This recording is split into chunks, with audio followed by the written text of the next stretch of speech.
Capítulo 14. Esperanza futura. El día que mi familia me visitó al final de mis 74 días de ayuno, fue la primera vez que los había visto desde que estaba en prisión. Mucho después me permitieron ver de nuevo a algunos de ellos. Me hablaron del rápido crecimiento que experimentaba el reino de Dios y de la gran cosecha que se recogía en toda China. Aunque los agentes de la policía lo escuchaban todo, no entendían lo que me decían mi esposa y mis amigos. Me sentí muy animado y fortalecido con su visita. El Buró de Seguridad Pública seguía tratando de recoger evidencias para mi juicio. Viajaban a otros pueblos y ciudades, tratando de montar un buen caso en contra mía. Un día, a las 8 de la mañana, se abrieron las puertas de la prisión. Me sacaron para llevarme a juicio. El juez que presidía era un hombre de baja estatura que andaba en sus 30 años. Tenía unos ojos oscuros llenos de menosprecio y disgusto. Le asistía un hombre alto de unos 50 años. Tenía el cabello blanco y parecía sabio y entendido. Su cara daba la impresión de amabilidad, pero en realidad era un hombre astuto y engañoso. Me dijo: Jun, nuestro gobierno ha sido muy generoso contigo. A causa de tu condición física, te dimos unos meses para que te recuperaras y descansara. Ahora estás más fuerte y has tenido mucho tiempo para pensar en lo que tienes que decirnos. Esta es tu oportunidad. Te conviene agachar la cabeza y reconocer tus delitos. El juez empezó a hacerme preguntas. ¿En cuántos condados estuviste y en cuántas ocasiones? ¿Cuáles son los nombres de las personas que visitaste? ¿Quiénes son tus líderes? ¿Qué clase de propaganda en contra del gobierno distribuiste? ¿Qué palabras usaste para agitar a las personas en contra de la política religiosa del gobierno? ¿Enseñaste en contra de la Iglesia Patriótica de las Tres Autonomías, diciendo a tus seguidores que la evitaran porque era una ramera? Mi respuesta a todas las preguntas fue: no sé de qué me está hablando. El juez golpeó furiosamente con el puño su mesa en el estrado. Me gritó: veamos cómo te defiendes, camarada, traiga la grabadora. Trajeron una grabadora y la colocaron en el banquillo. Se apretó el botón de tocar, y de inmediato comenzó a hacer público un mensaje que prediqué hace unos años. El sonido de los creyentes llorando se podía escuchar en el trasfondo. Se escuchó que decía: hermanos, no se dejen engañar por la ramera. Permanezcan fieles a Jesús. Sean como Finés, que tomó una lanza en su mano y honró el nombre del Señor. Véase número 25, 6 a 18. Sean fieles y no traicionen al Señor como Judas. Acepten el reto y estén dispuestos a morir por Cristo. Proclamen la verdad. Escuché en la cinta a algunos hermanos que oraban. También escuché las voces de los hermanos Shu, Ying y Yu. Me animó mucho escuchar de nuevo sus voces y oír a mis hermanos orar. En la cinta cantaba en voz alta: ten ánimo y sé valiente, ten ánimo y sé valiente, porque el Señor está contigo. Ten ánimo y sé valiente, aunque hay miles de demonios, aunque hay miles de enemigos. Confía en el Salvador, no tengas temor. Ten ánimo y sé valiente. Mi última oración era lo que más enojaba a los del BSP. Oré diciendo: Señor, despeja las nubes que oscurecen a nuestra nación. Destruye el poder de los espíritus malignos que controlan a nuestros gobernantes. Señor Jesús, cambia la dirección de nuestro gobierno. Libera a nuestros hermanos y hermanas que están en la cárcel. Que nuestra nación se gobierne conforme a tu voluntad. Señor, ten misericordia de China. Levanta líderes en tu iglesia en esta generación que defiendan la justicia y la verdad como Daniel y Esther. Ayúdanos a escuchar tu voz y no la voz de los hombres. Muchos creyentes dijeron al unísono: Amén. Con un clic se detuvo la cinta. Abrí los ojos y vi al juez con una sonrisa siniestra en su rostro. Me dijo: Jun, ya escuchaste tus propias palabras. También escuchaste la voz de Shu. Sin duda, no puedes negar que te opusiste a nuestro gobierno. Dijiste que los líderes de nuestro gobierno son demonios y que la Iglesia Patriótica de las Tres Autonomías es una ramera. Te pillamos con las manos en la masa. Ahora dime la verdad. Aparte de Shu y de ti, ¿quiénes son las otras dos personas que aparecen orando en la grabación? Me sentí tan animado al escuchar a mis hermanos en la fe, orando y cantando, que deseaba escuchar la cinta otra vez. Esperé un segundo y dije: no pude identificar bien a los que hablaban. Las voces no eran claras. Por favor, ¿Pueden volver a poner la cinta? El juez se enfureció mucho. Sus ojos se le salían de las órbitas mientras golpeaba la mesa con el puño. ¿De qué estás hablando? Tenemos la prueba aquí. No puedes negarlo. Las evidencias en tu contra son muchas y claras. Te ordeno que te arrodilles ante este tribunal y repitas la oración que dije y está grabada en la cinta. Se me acercaron varios agentes con porras. Me golpearon en las rodillas y me hicieron arrodillarme. Me gritaron, «¡Arrodíllate! ¡Arrodíllate!». En ese momento me sentí lleno del poder del Señor y escuché una voz en mi corazón. «No tengas temor. Sé fuerte en el Señor. Aunque estés rodeado de 10,000 enemigos, descansa en Jesús. Sé firme y valiente en el Señor». Mientras los agentes seguían golpeándome y dándome patadas, le grité de repente al juez en voz alta. ¿Mediante qué autoridad le ordenan a un siervo de Dios que se arrodille delante de usted? No tiene derecho a hacerlo. Sus preguntas no son razonables. Les ordeno en el nombre de Jesucristo de Nazaret que se arrodillen todos. Impondré mis manos sobre ustedes y pediré al Señor que perdone sus pecados. Arrodíllense ahora todos. Arrodíllense. Arrodíllense. El juez y los otros funcionarios del tribunal estaban estupefactos. Se quedaron mirándome asombrados por unos segundos. Al fin volvieron a la realidad y el juez respondió. ¿Cómo te atreves, criminal u contrarrevolucionario? Esto es traición. ¿Cómo te atreves a decirle a un juez del Buró de Seguridad Pública que se arrodille delante de ti? ¿Eres un desalmado? En mi corazón quería decir, soy un hombre celestial. En Jesús soy tan fuerte como un diamante. Usted no puede romperme. El funcionario más anciano se levantó y dijo con calma, basta ya. Yun ha predicado tantos sermones que no puede recordar la ocasión cuando habló en esta cinta en particular. Yun, puedes regresar a tu celda para pensar en esto. Cuando te llamemos la próxima vez, tienes que responder todas nuestras preguntas con claridad. Tenemos acumulada muchas pruebas en tu contra. Tu situación es bastante delicada. Harás bien en pensar y respondernos con claridad. Entonces me di cuenta de que planeaban lidia conmigo por largo tiempo. Pensé en las palabras del apóstol Pablo. Él nos libró y nos librará de tal peligro de muerte. En Él tenemos puesta nuestra esperanza, y Él seguirá librándonos. Segunda a los Corintios 1:10. Los jueces locales trataron por todos los medios a su disposición de hacerme confesar mis crímenes, pero fracasaron. Usaron las torturas más brutales que la mente humana puede inventar, pero no lograron sacarme ni una sola palabra que me comprometiera. Por consiguiente, enviaron mi caso al Tribunal Superior. Arreglaron una conferencia antes del juicio. Cuando entré en la sala, descubrí que uno de los jueces era uno de mis primos. El Señor me mostró que esta era una trampa del diablo. Mi primo dijo, tenemos muchas pruebas en tu contra. Está claro que te opusiste e insultaste a nuestro gobierno. Declaraste que nuestras acciones están rodeadas de misterio y controladas por demonios.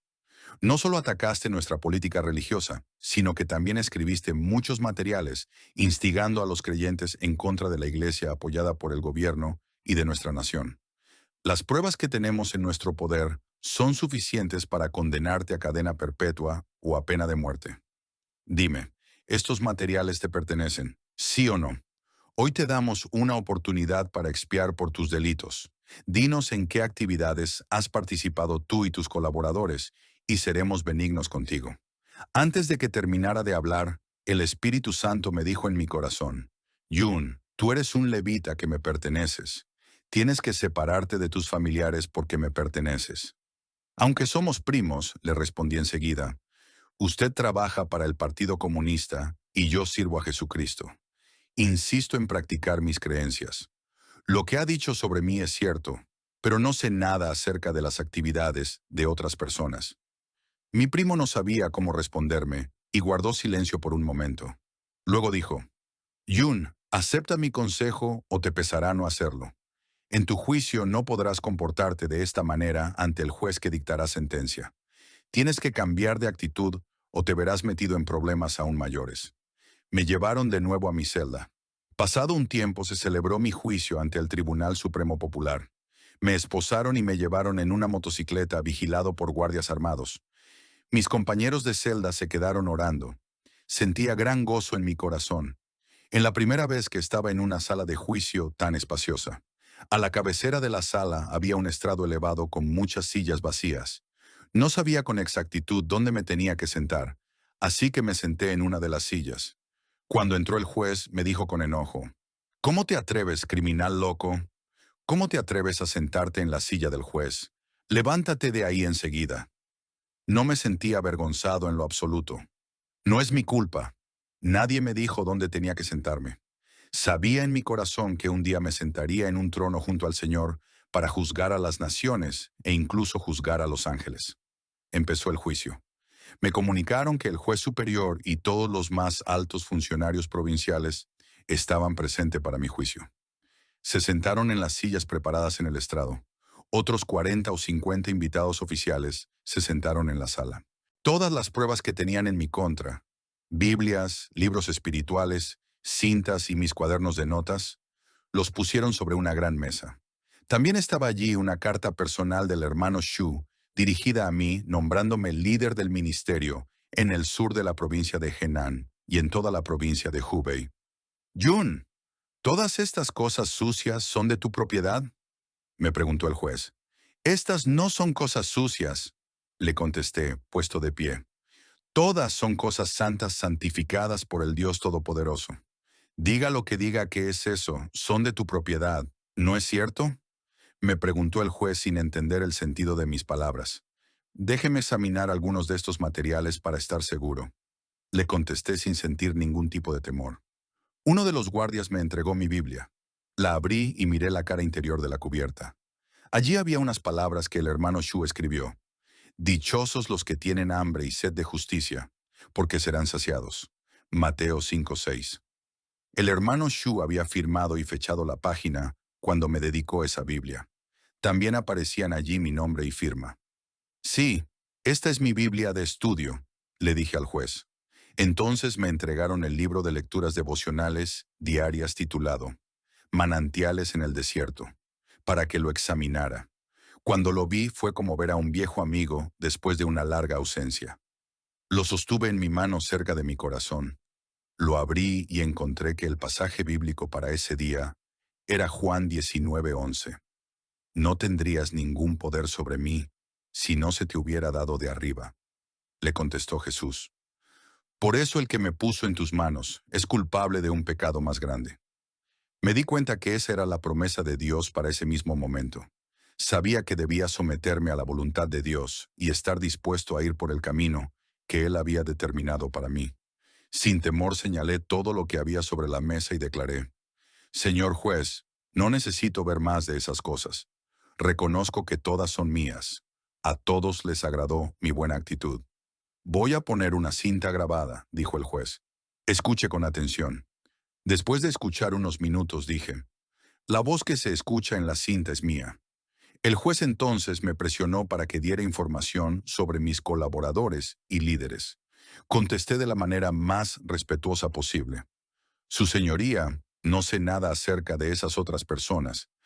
Antes de que el tribunal tomara un descanso de 30 minutos, me comunicaron que anunciarían la sentencia cuando regresaran. Los del BSP me habían dicho que recibiría una sentencia de cadena perpetua o de pena capital.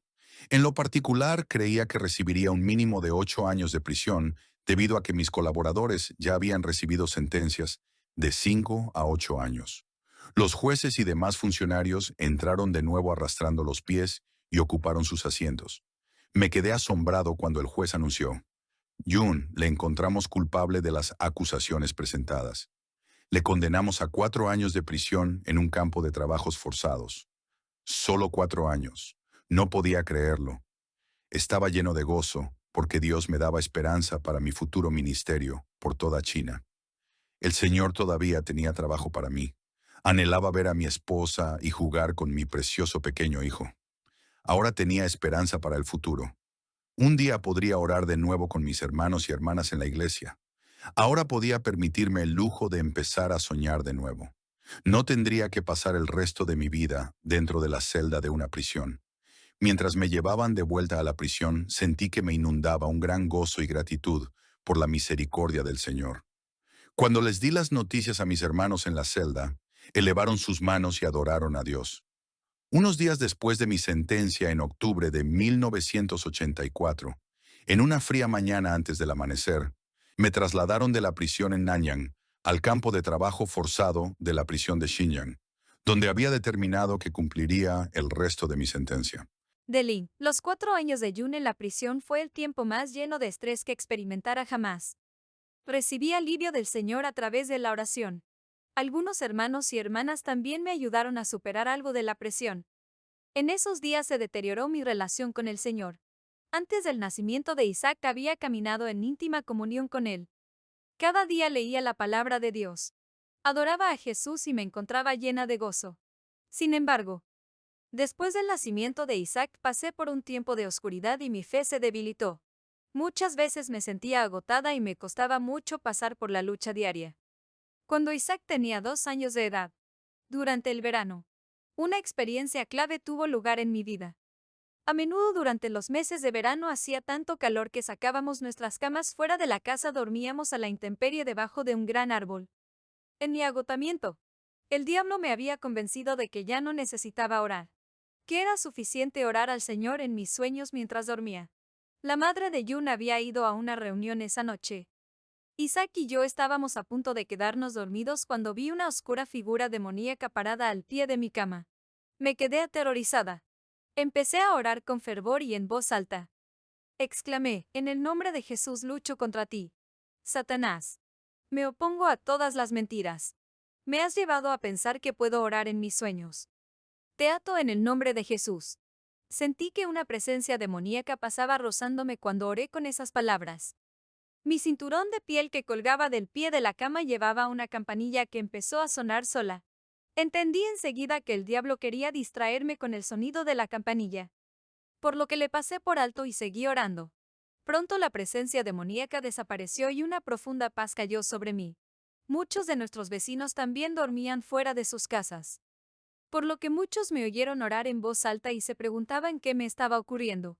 La madre de June regresaba a casa en ese mismo momento, cuando todavía se encontraba a más de 1 kilómetro de nuestro pueblo. Oyó lo que pensó eran docenas de cristianos orando en voz alta, de modo que echó a correr para unirse a la reunión de oración. Cuando llegó, se maravilló al descubrir que yo era la única que había estado orando. Este fue un momento crucial y mi vida espiritual mejoró a partir de ese día. Mientras mi esposo estuvo en la prisión, Dios nos ayudó mucho. Hay 2 milagros en especial de este tiempo que me gustaría contarles. Solo quedamos la madre de June y yo para cuidar del campo familiar y las cosas se pusieron muy mal. No teníamos ni idea de lo que hacíamos. Decidimos plantar batatas, pero no sabíamos cómo hacerlo. Nos enteramos después que debíamos haber plantado las raíces con una separación de medio metro, pero nosotras los plantamos separadas solo por unos pocos centímetros. Nuestros vecinos se enteraron de lo que habíamos hecho y durante todo el verano se burlaron de nosotras. Las noticias corrieron con rapidez y pronto me convertí en el objeto de muchas bromas. Entonces sucedió en el otoño que nuestros vecinos empezaron a maldecir porque la cosecha les había resultado muy pobre. Sus batatas eran solo del tamaño de botas de tenis. Cuando sacamos las nuestros, encontramos que eran casi del tamaño de balones del fútbol. Fue un gran milagro y todos supieron que Dios cuidaba de nosotros. A partir de ese momento nuestros vecinos nos respetaron y nunca más vieron a mi esposo como un delincuente maldito, sino como un hombre encarcelado injustamente. Nuestros vecinos pudieron distinguir entre los buenos y los malos, entre los que sirven a Dios y los que no le sirven. Malaquías las 3:18. El segundo milagro sucedió cuando Isaac tenía 3 años. Teníamos que entregar una parte de las cosechas que recogíamos porque carecíamos de animales y abonos. Por lo tanto, era imperativo que recogiéramos una buena cosecha o no lograríamos comprar los alimentos ni los otros artículos necesarios para sobrevivir. Esta vez no sabía cómo sembrar trigo. Lo sembré tan cerca que alfombré nuestra parcela. Cuando faltaba una semana para la siega del trigo, nos cayó una gran tormenta de granizo. Los granizos eran del tamaño de bolas de tenis. Cuando empezó a granizar, salí corriendo de la casa y pude ver que ya estaban abatidas las espigas de los campos de algunos de nuestros vecinos. La madre de June y yo caímos de rodillas y clamamos, Señor, ten misericordia de nosotros. Un gran milagro sucedió. Nuestro campo fue el único protegido por el Señor y no sufrió daño. Todo nuestro trigo estaba todavía en pie. No lo había tocado el granizo. Todos los demás campos quedaron arrasados. Las personas salieron de sus casas después que pasó la tormenta y vieron cómo nos protegió el Señor Jesucristo. Ese fue otro testimonio poderoso. Mientras disfrutamos ese año de una buena cosecha de trigo, nuestros vecinos prácticamente la perdieron y lo que les quedó tuvieron que dedicarlo para alimentar a sus animales. Al volver la vista atrás, a pesar de los tiempos difíciles, el Señor fue fiel con nosotros.